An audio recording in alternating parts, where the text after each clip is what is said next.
Trizac. Il n'a peur de rien, sauf peut-être des cons oranges. Et toujours pas d'arrestation. Après, tu sais, il y a eu 0 arrestation. Il y en a quoi, 500 manifestations à Montréal? Entre 450 et 500. C'est selon les chiffres de la police. C'est pas moi qui invente ça. Là. J'ai pas de compteur pour à chaque jour. Mais, puis il n'y a pas eu d'arrestation. Il y a 0. Troubler la paix, ça n'existe pas. Casser des vitrines, c'est pas grave. Et là, Fadi-Lagaille est en vacances. Il a le droit. Mais il me semble que quelqu'un devrait venir du SPVM nous expliquer c'est quoi le plan de match. Parce que de toute évidence, il n'y en a pas. Et de toute évidence, on est sous la botte de la mairesse Plante, qui est une woke finie et qui pense que rien n'est grave là-dedans. Puis elle fait ses petits bonhommes là, de Simone Simoneau. Puis elle, au lieu de gérer la ville, puis assurer la sécurité des gens, elle fait ses petits bonhommes, puis elle fait des dédicaces pendant les séances municipales. Montréal, pour vous, il est temps qu'il y ait des élections. Stéphanie Touga est avec nous. Stéphanie, bonjour.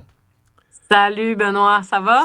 Ben, c'est parce que moi, tu sais, là, on est tous écœurés. On est tous tannés d'en entendre parler.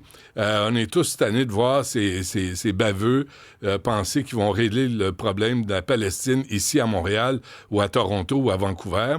Ils nous font chier sans arrêt. Ils nous provoquent sans arrêt devant Basilique Notre-Dame, devant des événements là, qui nous appartiennent, là, de notre patrimoine.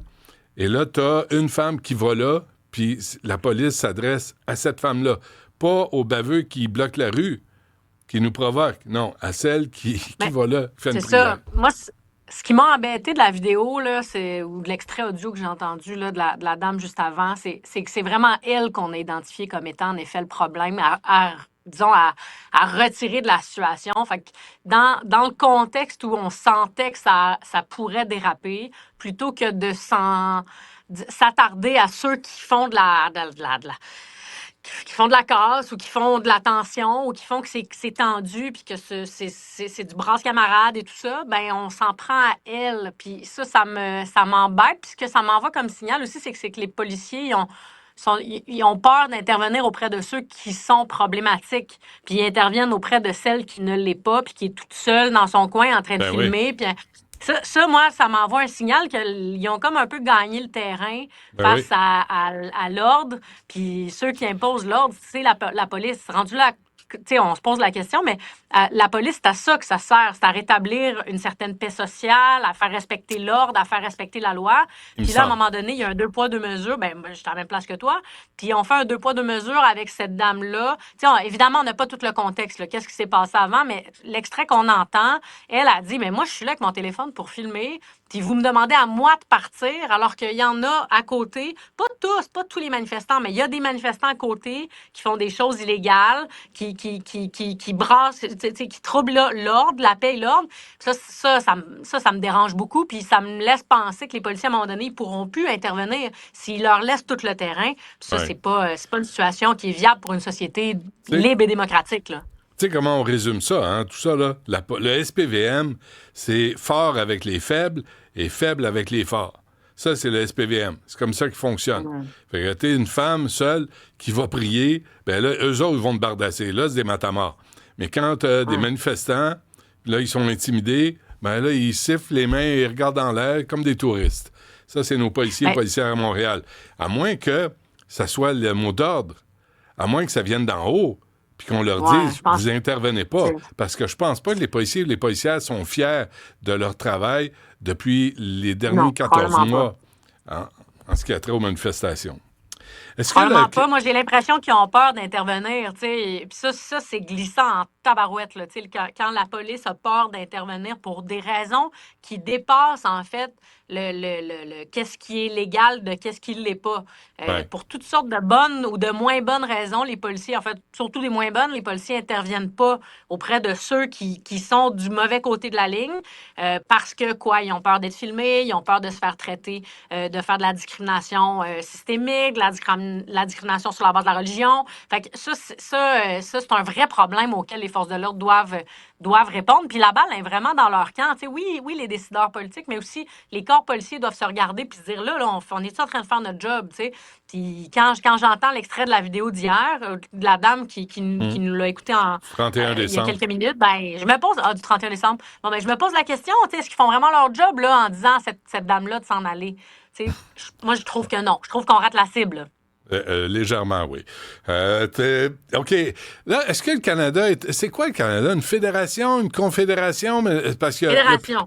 n'y a plus personne à Ottawa là, qui pilote l'avion. Sérieux, tu sais, moi, ben, écoute, commençons par distribuer des bons coups. Je distribue un coup de chapeau là, à notre ami Doug Ford, qui, visiblement, il est-tu premier ministre du Canada? Je veux dire, c'est lui, là, l'interlocuteur direct à Donald Trump. Il fait le tour des médias aux États-Unis, Ouais. décroche le téléphone, appelle des gouverneurs, appelle des élus de l'autre côté de la frontière pour faire valoir les intérêts, surtout de l'Ontario. Puis il fait bien parce qu'il est premier ministre de l'Ontario. Puis aussi la ligne canadienne, dans une certaine mesure, parce que, bon... il croit, j'imagine, à la Fédération canadienne. Il est président du Conseil de la Fédération. C'est lui qui est à la tête du Conseil de la Fédération cette année.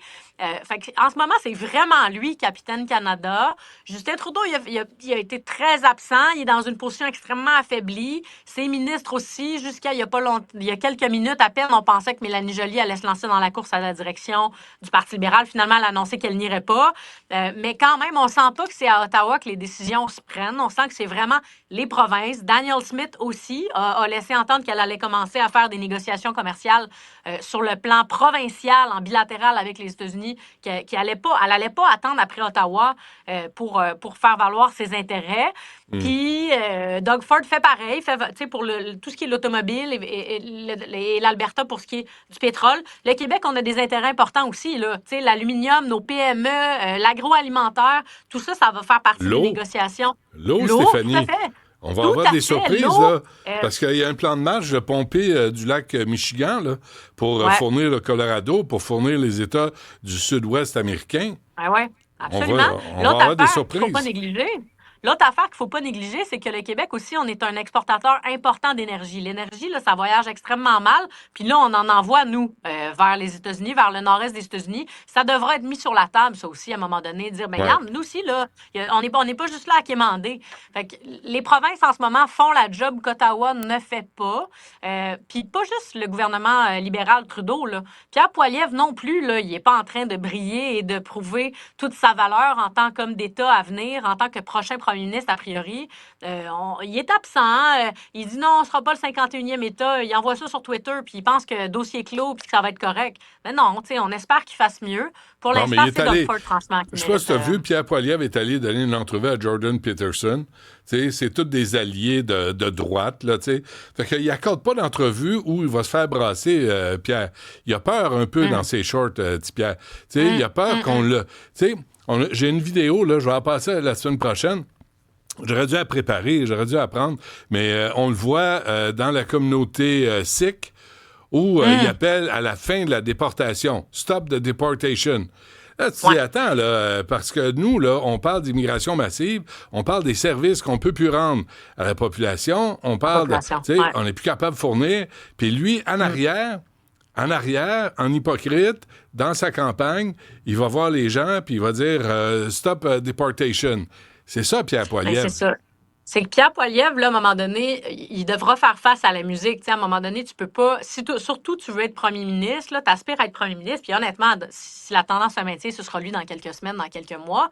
À un moment donné, il faut que tu répondes à la population. Je comprends qu'il y a un dédain, puis en fait, je comprends pas, je respecte pas ça du tout, mais je déduis par ses actions qu'il a un dédain profond des médias. Sauf que quand tu parles aux médias, tu parles à qui? Tu parles à la population qui écoute. Fait qu'à un moment donné, si tu as un dédain des médias, c'est que tu as un dédain de la population qui t'élit.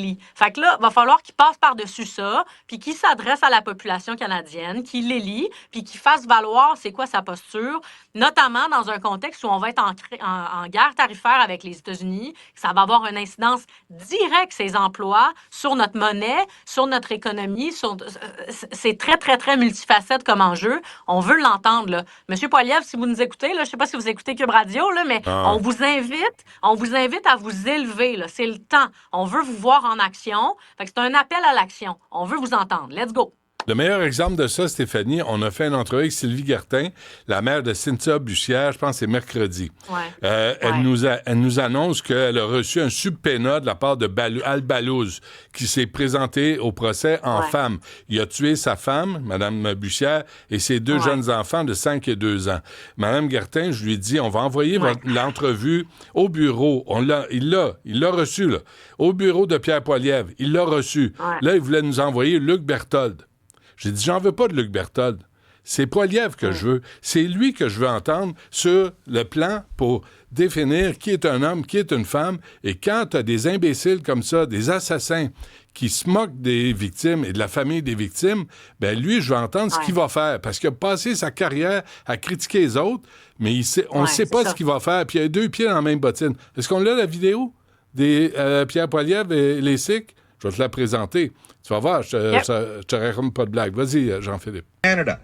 The solution is obvious. End the deportations, allow everyone who applied honestly but who was defrauded to continue to keep their work or study permit, and allow them to apply just like everyone else to become permanent residents. That's what I'm calling for. Stop the deportations. Regarde ce qu'il va dire, là. Il est aussi multiculturaliste que Justin Trudeau. C'est beau, c'est correct. Merci. C'est sûr que Pierre Poilievre, là, il est en campagne électorale pour aller gagner des sièges à Toronto.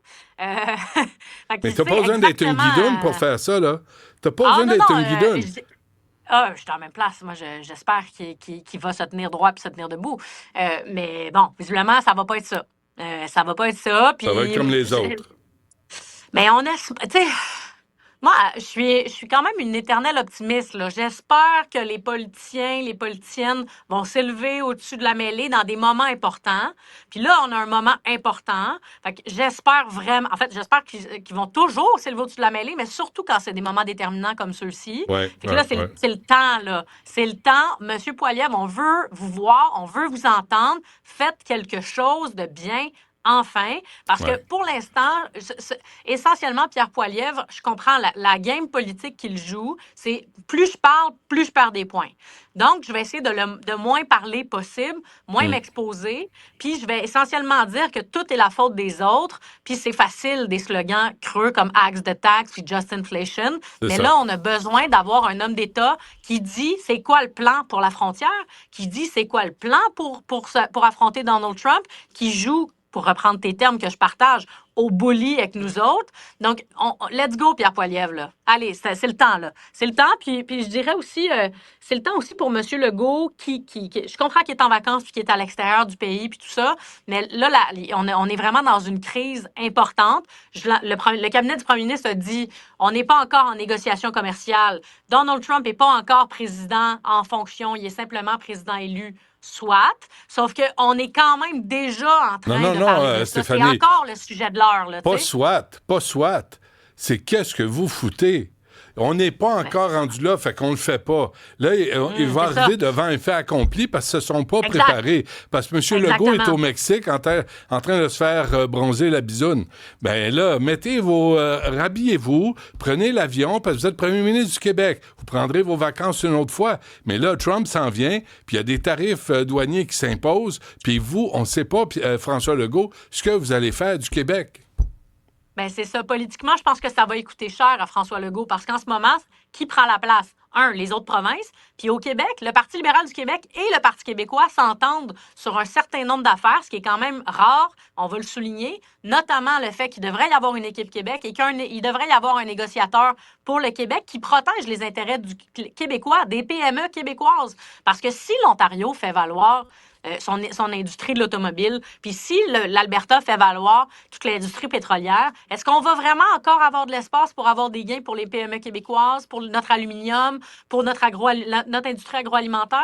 Bonne question, tu sais. Moi, je pense qu'on va vite devenir des oubliés. Puis Paul Saint-Pierre Plamondon, je trouve qu'il dit bien ça, il explique bien l'importance de faire valoir les intérêts québécois. Si les autres provinces le font, pourquoi nous, on le ferait pas? Donc, M. Legault, je pense que là... On ne peut pas reprocher à Doug Ford de le faire pour l'Ontario. Il est le premier ministre de l'Ontario. Absolument pas. On se laisse là-dessus, Stéphanie, puis on se reparle bientôt. Es-tu là lundi ou c'est Antoine qui revient? Je pense que c'est Antoine qui revient, Antoine mais revient. appelle-moi, je vais être là. Non, non. Mais Stéphanie, très fiable, tout gars, pour Yeah! ceux qui veulent la connaître. Hey, je n'ai entendu parler, ça, de ça. Je n'ai entendu Sur- parler. C'est niaiseux. Tellement de gens C'est- qui m'ont écrit, ils m'ont dit, t'es une pas fiable. Benoît Dutrisac qui l'a dit à la radio. Je sais. Aïe, aïe, aïe, je suis désolé. Stéphanie, un gros merci. À la prochaine. Salut.